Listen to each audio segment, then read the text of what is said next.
Hello friends, जेके गुरु education पर आप सभी का स्वागत है। रेलवे ग्रुप डी के लिए साइंस का 14वां सेट है। हर सेट में हम साइंस के मोस्ट इंपॉर्टेंट 25 क्वेश्चंस को डिस्कस करते हैं एक्सप्लेनेशन के साथ में, और ये सारे क्वेश्चन आपके एग्जाम के सेम पैटर्न पर आधारित होते हैं। अब तक 13 सेट हो चुका है, जो लोग नहीं देखे हैं ज़रूर देखिएगा। रेलवे ग्रुप डी के लिए साइंस सेट का अलग से प्लेलिस्ट बना हुआ है, सारे सेट वहाँ पर मिल जाएंगे। एग्ज़ाम से पहले दोस्तों एक भी सेट मिस नहीं करना, क्योंकि सेट में हम जो भी प्रश्न लेते हैं ना, वो सेम आपके एग्ज़ाम को फॉलो करते हैं। उसी तरीके से ग्रुप डी में क्वेश्चन पूछा जाता है और वहीं से पूछा जाता है, ठीक है। इसलिए एक भी सेट मिस नहीं करिए, एग्ज़ाम से पहले पूरा देख लीजिएगा। और आप सभी को वीडियो पसंद आएगा तो लाइक और शेयर जरूर करना। अब चलिए स्टार्ट करते हैं।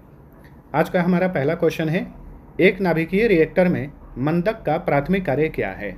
तो नाभिकीय रिएक्टर में मॉडरेटर यानी मंदक का प्राथमिक कार्य क्या होता है। विखंडन में, नाभिकीय विखंडन में न्यूट्रॉनों की गतिज ऊर्जा को कम करना, ठीक है। नाभिकीय रिएक्टर में न्यूट्रॉनों की गति को धीमा करने का काम करता है मंदक। और मंदक के रूप में, नाभिकीय रिएक्टर में मंदक के रूप में किसका इस्तेमाल होता है, तो भारी जल का इस्तेमाल होता है। भारी जल का सूत्र होता है D2O, ठीक है। इसके अलावा ग्रेफाइट का भी इस्तेमाल होता है मंदक के रूप में, ध्यान रखिएगा, ठीक है। नाभिकीय रिएक्टर में मंदक के रूप में भारी जल और ग्रेफाइट का इस्तेमाल होता है, और ये रिएक्टर के अंदर क्या करते हैं, तीव्र गति वाले न्यूट्रॉनों को धीमा करने का काम करते हैं। यहाँ से एक और प्रश्न पूछा जाता है परीक्षाओं में कि नाभिकीय रिएक्टर में श्रृंखला अभिक्रिया को नियंत्रित करने के लिए नियंत्रक छड़ के रूप में किसका उपयोग होता है। तो नियंत्रक छड़ के रूप में कैडमियम और बोरॉन का इस्तेमाल होता है, ध्यान में रखिएगा। किसका, कैडमियम, बोरॉन।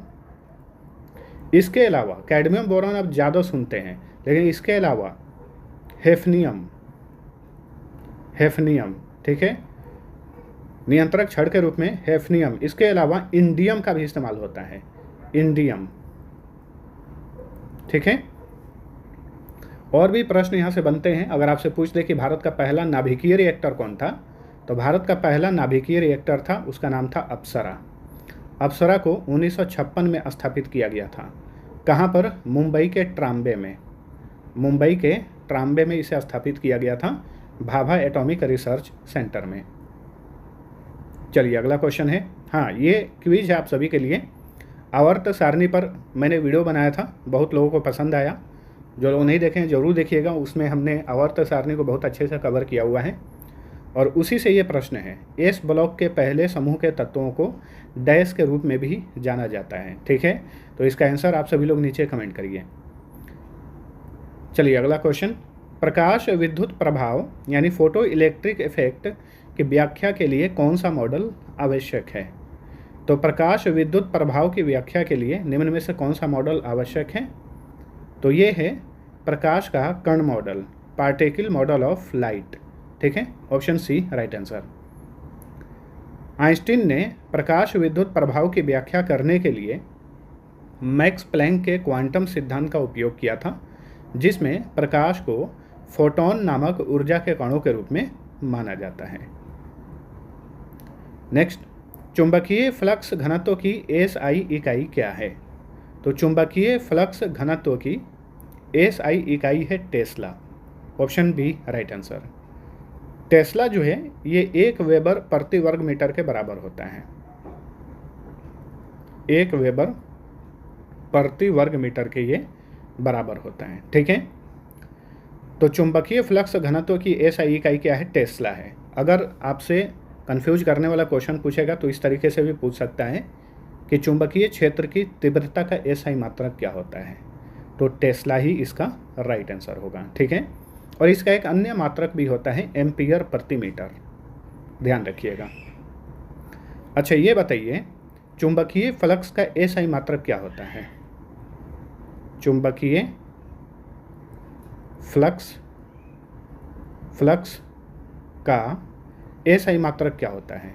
यहाँ पे क्या पूछा है, चुंबकीय फ्लक्स घनत्व का एसआई इकाई, तो टेस्ला होगा। वहीं पूछे कि चुंबकीय फ्लक्स का एसआई मात्रक क्या होता है, तो इसका सही उत्तर होगा वेबर, ध्यान रखिएगा, वेबर, ठीक है। अच्छा, चुंबकीय फ्लक्स का एसआई मात्रक वेबर है। ज्योति फ्लक्स का एसआई मात्रक बताइए। ज्योति फ्लक्स का एसआई मात्रक बताइए। तो ये होता है ल्यूमेन, ठीक है। ज्योति फ्लक्स का SI मात्रक ल्यूमेन। अगर आपसे पूछे कि ज्योति तीव्रता का SI मात्रक क्या होता है, ज्योति तीव्रता का SI मात्रक क्या होता है, तो ये होता है कैंडेला, कैंडेला। ठीक है, चलिए अगला क्वेश्चन देखते हैं। किसी द्रव का पृष्ठ तनाव यानी सरफेस टेंशन तापमान में वृद्धि के साथ सामान्यतः कैसे बदलता है? किसी द्रव का पृष्ठ तनाव तापमान में वृद्धि के साथ सामान्यतः कैसे बदलता है? तो ये घटता है। ठीक है, द्रव का पृष्ठ तनाव तापमान में वृद्धि होने पर क्या होता है? ये घटता है। ऑप्शन ए सही उत्तर है। तो देखिए, तापमान बढ़ने से अणुओं की गतिज ऊर्जा में वृद्धि होती है, जिससे अंतरा आणविक आकर्षण बल कमजोर हो जाता है। परिणाम स्वरूप पृष्ठ तनाव घट जाता है। ठीक है, यहाँ पे एक बात नोट करिए, क्रांतिक तापमान पर यह शून्य हो जाता है। ठीक है, पृष्ठ तनाव क्रांतिक तापमान पर यानी क्रिटिकल टेम्परेचर पर शून्य हो जाता है। नेक्स्ट, क्रांतिक तापमान में क्या होता है? क्रिटिकल टेम्परेचर में क्या होता है, मतलब ये है क्या? तो द्रव और वाष्प अवस्थाएं एक साथ मौजूद होती हैं। ठीक है, इसे ही क्रांतिक तापमान के रूप में परिभाषित किया जाता है। क्रांतिक तापमान में द्रव और वाष्प अवस्थाएं एक साथ मौजूद होती हैं। नेक्स्ट, मोलियर आरेख को किस नाम से भी जाना जाता है? मोलियर आरेख को किस नाम से जाना जाता है? एंथैल्पी एंट्रोपी चार्ट के रूप में भी जाना जाता है। ठीक है, अब ये एंथैल्पी एंट्रोपी चार्ट क्या है वो जानिए। तो एंथैल्पी एंट्रोपी चार्ट, जिसे मोलियर चार्ट भी कहा जाता है, एक ग्राफिकल प्रतिनिधित्व है जो एंथैल्पी और एंट्रोपी के बीच संबंध दिखाता है। एंथैल्पी मतलब ऊष्मागतिकी प्रणाली की कुल ऊर्जा, और एंट्रोपी का मतलब होता है अव्यवस्था की माप। चलिए अगला क्वेश्चन। पृथ्वी के चारों ओर एक कक्षा में घूम रहे उपग्रह पर कार्य करने वाला नेट बल क्या है? तो ये है अभिकेंद्रीय बल। ठीक है, सेंट्रीपेटल फोर्स। ऑप्शन बी सही उत्तर है। एक रस्सी में आप पत्थर को बांध के चारों ओर उसे गोल गोल घुमाइए, वो पत्थर आपसे दूर नहीं जाएगा, बल्कि आप केंद्र में हैं, केंद्र की तरफ उसका झुकाव होगा, केंद्र की तरफ वो अट्रैक्ट होगा, लेकिन अपने कक्षा में वो घूमता रहेगा। ये होता है अभिकेंद्रीय बल के कारण, याद रखिएगा। तो इसी तरीके से पृथ्वी के चारों ओर जो उपग्रह कक्षा में घूमते हैं, जो सैटेलाइट कक्षा में घूमते हैं, वो धरती पे गिरते नहीं हैं, ना ही दूर जाते हैं। तो ये होता है अभिकेंद्रीय बल के कारण। अभिकेंद्रीय बल वह नेट बल है जो उपग्रह को गोलाकार कक्षा में बनाए रखता है, और यह बल गुरुत्वाकर्षण बल द्वारा प्रदान किया जाता है। नेक्स्ट, जीवन की संरचनात्मक एवं कार्यात्मक इकाई क्या है? जीवन की संरचनात्मक एवं कार्यात्मक इकाई क्या है? कोशिका को अगर आप अच्छे से पढ़े होंगे तो आपको पता होगा, जीवन की संरचनात्मक और कार्यात्मक इकाई कोशिका है। ऑप्शन ए सही उत्तर है। कोशिका से रिलेटेड बहुत सारे क्वेश्चन पूछे जाते हैं। कोशिका की खोज सबसे पहले किसने की थी? तो रॉबर्ट हुक ने की थी। रॉबर्ट हुक ने कब इसकी खोज की थी? 1865 में कोशिका की खोज की थी। इन्होंने पेड़ की छाल से मृत कोशिका की खोज की थी, याद रखिएगा, क्योंकि एक क्वेश्चन पूछ देता है कि जीवित कोशिका की खोज किसने की थी। जीवित कोशिका की खोज किसने की थी सबसे पहले? तो जीवित कोशिका की खोज किए थे एंटोनी वॉन लीवेनहॉक। कौन? Antonie van Leeuwenhoek. ठीक है, उन्होंने जीवाणु कोशिका में जीवित कोशिका की खोज की थी, एंटोनी वॉन लीवेनहॉक ने। ठीक है, अच्छा, अगर आपसे ये पूछ ले कि कोशिका के केंद्रक की खोज किसने की थी? केंद्रक की खोज किसने की थी? तो केंद्रक की खोज किए थे रॉबर्ट ब्राउन। कंफ्यूज नहीं होना है, कोशिका की खोज किए थे रॉबर्ट हुक, वहीं केंद्रक की खोज रॉबर्ट ब्राउन ने की थी। कोशिका से रिलेटेड और भी पॉइंट्स आपको ध्यान में रखना है। कोशिका का अध्ययन क्या कहलाता है? कोशिका का अध्ययन जो है साइटोलॉजी कहलाता है, साइटोलॉजी। इसके अलावा बात करें कि कोशिका सिद्धांत का प्रतिपादन किसने किया? कोशिका सिद्धांत का प्रतिपादन किसने किया? तो कोशिका सिद्धांत का प्रतिपादन किए श्लाइडेन और स्वान। श्लाइडेन और स्वान ने कोशिका सिद्धांत का प्रतिपादन किया। चलिए अगला क्वेश्चन, विश्व की सबसे छोटी कोशिका कौन सी है? विश्व की सबसे छोटी कोशिका कौन सी है? तो ये है माइकोप्लाज्मा गैलीसेप्टिकम। माइकोप्लाज्मा गैलीसेप्टिकम ये विश्व की सबसे छोटी कोशिका है। ठीक है, ये एक प्रकार का जीवाणु है जो पक्षियों में श्वसन संबंधी बीमारी जो है पैदा करता है या फिर श्वसन संबंधी बीमारी का कारण बनता है। कौन? माइकोप्लाज्मा गैलीसेप्टिकम, ये विश्व की सबसे छोटी कोशिका है। ठीक है, अंडाणु। अंडाणु क्या है? ये मानव शरीर की सबसे बड़ी कोशिका है। मानव शरीर की सबसे बड़ी कोशिका अंडाणु जो है फीमेल में पाया जाता है। शुक्राणु ये मानव शरीर की सबसे छोटी कोशिका है। मानव शरीर की सबसे छोटी कोशिका है। ठीक है, तंत्रिका कोशिका जो है ये सबसे लंबी कोशिका है। ध्यान में रखिएगा, ये सबसे लंबी कोशिका है। अच्छा, ये पूछे कि सबसे बड़ी कोशिका कौन सी है? तो शुतुरमुर्ग का अंडा। बड़ी कोशिका पूछे तो शुतुरमुर्ग का अंडा जो है ये विश्व की सबसे बड़ी कोशिका है। चलिए अगला क्वेश्चन, जब एक संधारित्र यानी कैपेसिटर को एक एसी स्रोत से जोड़ा जाता है तो परिपथ में धारा और वोल्टेज के बीच चरण संबंध क्या होता है? तो ये है धारा वोल्टेज से 90 डिग्री आगे होती है या फिर धारा जो है वोल्टेज से π/2 रेडियन आगे होती है। ठीक है, तो एक कैपेसिटर को एसी स्रोत से जोड़ा जाए तो परिपथ में धारा और वोल्टेज के बीच कौन सा संबंध होगा? इसमें धारा जो है वोल्टेज से 90 डिग्री आगे या धारा वोल्टेज से π/2 रेडियन आगे होगा। एक पतली फिल्म में रंग किस परिघटना के कारण दिखाई देते हैं? व्यतिकरण इंटरफेरेंस परिघटना के कारण दिखाई देते हैं। ठीक है, साबुन के बुलबुले या फिर तेल की परत जो है एक पतली फिल्म के उदाहरण हैं। ठीक है, नेक्स्ट, किसी ट्रांसफार्मर में भंवर धारा क्षति यानी एडी करंट लॉस को कम करने के लिए क्या उपाय किया जाता है? तो देखिए, कोर को लेमिनेट किया जाता है। ट्रांसफार्मर में भंवर धारा क्षति को कम करने के लिए कोर को लेमिनेट किया जाता है। तो option D right answer. Doppler प्रभाव के संदर्भ में यदि एक स्रोत स्थिर श्रोता से दूर जा रहा है तो ध्वनि की प्रेक्षित आवृत्ति पर यानी फ्रीक्वेंसी पर क्या प्रभाव पड़ेगा? तो प्रेक्षित आवृत्ति जो है फ्रीक्वेंसी वास्तविक फ्रीक्वेंसी से कम हो जाएगी। चलिए अगला क्वेश्चन, जीव विज्ञान अथवा जंतु विज्ञान का जनक किसे कहा जाता है? यानी फादर ऑफ बायोलॉजी या फिर फादर ऑफ जूलॉजी किसे कहा जाता है? अरस्तु को कहा जाता है। ठीक है, इन्हें जीव विज्ञान या फिर इन्हें जंतु विज्ञान का जनक कहा जाता है। और ये जो थियोफ्रेस्टस हैं इन्हें वनस्पति विज्ञान का जनक कहा जाता है। वनस्पति विज्ञान का जनक इन्हें कहा जाता है। ठीक है, एंटोनी ऑन लीवेनहॉक जो हैं इन्हें क्या कहा जाता है? इन्हें सूक्ष्म जीव विज्ञान का जनक कहा जाता है। माइक्रोबायोलॉजी, फादर ऑफ माइक्रोबायोलॉजी, सूक्ष्म जीव विज्ञान का जनक किसे कहा जाता है? एंटोनी वॉन लीवेनहॉक को। अच्छा, ये जो लैमार्क और ट्रेविरेनस हैं ये कौन है? इन्होंने ही बायोलॉजी का नामकरण किया।